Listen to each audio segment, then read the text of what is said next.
Hello everyone, আজকে একটা mini blog নিয়ে চলে এসেছি তোমাদের সাথে অনেকদিন পর। এটা কিছুদিন আগের ভিডিও, কিন্তু এতটাই গরম পড়েছে দিল্লিতে যে আর গরম সহ্য হচ্ছে না। সেই জন্য ভিডিও এডিটও করতে ইচ্ছা করে না, পাখা তো এক সেকেন্ডও বন্ধ করা যায় না।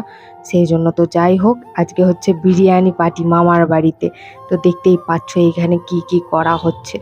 আর বিরিয়ানি কিভাবে তৈরি করা হয় সেটা তো আগেই দেখিয়ে দিয়েছিলাম। এখানে আমাদের বড়মশাই সেই বিরিয়ানির মধ্যে মাংসগুলো তুলে তুলে দিচ্ছিল, মানে মামিকে হেল্প করছিল, বাকিটা মামিই করছিল। আর তার আগে আমরা হেল্প করেছিলাম। আর এখানে আমাদের পায়েল সোনা শশা ছাড়াচ্ছিল, তাও আবার চশমা আর হেয়ার ব্যান্ড পরে। দিল্লিতে তো এখন টেম্পারেচার 45। তোমাদের ওখানে কত অবশ্যই কমেন্ট করে জানিও। তারপর বিরিয়ানিটা রেডি হয়ে গেছে, এখন প্লেটে করে সবার জন্য বাড়া হচ্ছে।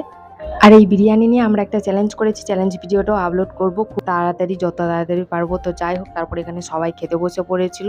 আর আমাদের যেহেতু খাওয়া হয়ে গেছে, আমরা তাই এমনি বসেছিলাম। সব শেষে কোল্ড ড্রিঙ্কস খেয়ে দিয়ে বিদায় নিচ্ছি। এইরকম আরও মিনি ব্লগ দেখতে চ্যানেলটিকে